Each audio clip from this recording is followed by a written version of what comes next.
Throughout my years as a therapist, one of the most common questions that I've gotten from people is, what do I do with painful emotion? Painful emotions like anger and fear and shame and anxiety, sadness and grief. What do I do with those things? All of us, because we're humans, we live in the past, present, and future. We'll have a negative emotion and we'll do something with it. Sometimes we unconsciously pump it up, like somebody who's mad and then starts telling an angry story about the person they're mad at. Or someone who's ashamed starts telling more and more of a story. Yes, and not only did I screw up in front of that person, I screwed up in the same way last year and I screwed up before. Or someone who's frightened. He says, yeah, he yelled at me the last time I saw him and he's going to yell at me again, and then get more frightened. Now, one of the reasons that we jack up negative emotion like that is because we're trying to protect ourselves, and our nervous system is biased towards self-protection. But that jacking up negative emotion causes an enormous amount of suffering. 70% of the illnesses in this country are caused primarily by stress, and that stress is caused primarily by people jacking up negative emotions, especially anxiety, which jacks up their stress response, jacks up their cortisol levels, lowers their levels of DHEA, gets them in a state of arousal, gets us in a state of arousal where we can't really function comfortably. So what do you do with negative emotions? If we're in the flow of life, rarely do we feel a negative emotion for more than a few minutes. That's right. Rarely do we feel a negative emotion for more than a few minutes.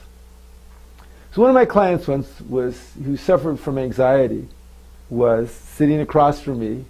He says, what do I do with my anxiety, Keith? And I said, well, there are steps that you can take that will help you resolve your anxiety. And here's what they are. They're relatively simple. First of all, you feel it. You'd be amazed how often you try to not feel an emotion. I'm anxious. No, I'm not. I'm angry. No, I'm not. I'm sad. No, I'm not. I'll run away from it. I'll drink. I'll use drugs. I'll exercise. I'll do whatever it is to get away from that emotion. Well, feel it. I'm anxious. I'm sad. I'm mad. You feel it. I'm ashamed. Yesterday I took my new glass jug and I picked it up and smashed it against the wall and broke it.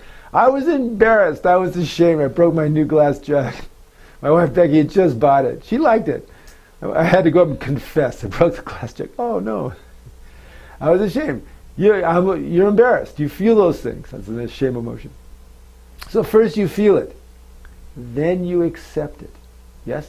I feel anxious. I accept I'm anxious. I feel ashamed. I accept I'm ashamed. I feel angry. I accept that I'm angry.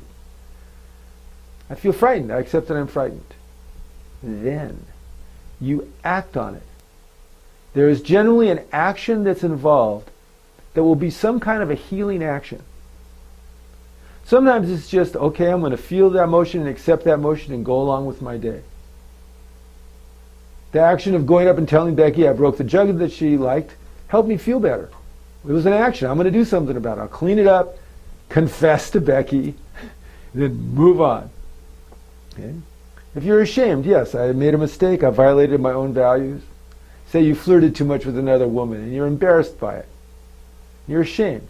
Well, accept. I made a mistake. I violated my value of flirting too much. And there it is. I feel it. I accept it. And to act on it is, okay, I'm not going to do that as much. I'm not going to flirt too much anymore. Or I was mean to my dog. I'm not going to do that as much. That's it. Deciding to not do something bad is an action. So you act on it. Now, often if we act in a way that denies an emotion or tries to avoid it, it causes problems. So we have to act in a way that's consistent with feeling and accepting. And also we need to act in a way that's consistent with being consistent with our values, doing good, serving the highest good. If I'm mad at somebody and the way I act is I want to hurt him more than he hurt me, that's going to amplify the anger, because I'm not acting in a way that serves the highest good. It doesn't serve the highest good to punish him that much. So act on it in a way that serves the highest good. And then let it go. Feel, accept, act on, and let go. So the guy I was working with, he's been working with the Defense Department forever. And the Defense Department is full of acronyms. CIA, DEA, CIA, all that stuff, NIH. He said, oh, FOG. I said, excuse me? He said, FOG. Feel, accept, act on, and let go. I went, okay, I mean, that's not the most attractive acronym I've ever heard, but it's true. If you have a negative emotion, sadness, shame, anger, fear, anxiety, feel it, accept it, act on it in a way that serves the highest good, and then let go. And letting go means moving on with your day. And as you move on with your day, you might play back, because remember, we're humans, we live in the past, present, and future. You might play back that event and get angry, ashamed, frightened, anxious all over again. You do the same thing. Only this time, the way that you feel it, you accept it, and the way you act on it is you go, I did what I could, and letting go of it means, and now what's the next thing for me to do in the day? And then you let go of it to move on to another thing. Because when you move on to another thing, you're letting go of the thing that's holding on to you. Feel, accept, act on, and let go. FOG. It's a way that you can deal with any negative emotion. And it doesn't resolve issues entirely. It doesn't work all the time. Nothing works all the time. But it will always improve the moment. And more importantly, it will change your state into a state of being aware, being accepting, acting in the highest good, and then moving on with the intent of letting go. These things always improve your experience and change your state in a positive way when you're experiencing a painful emotion. Feel, accept, act on, and let go.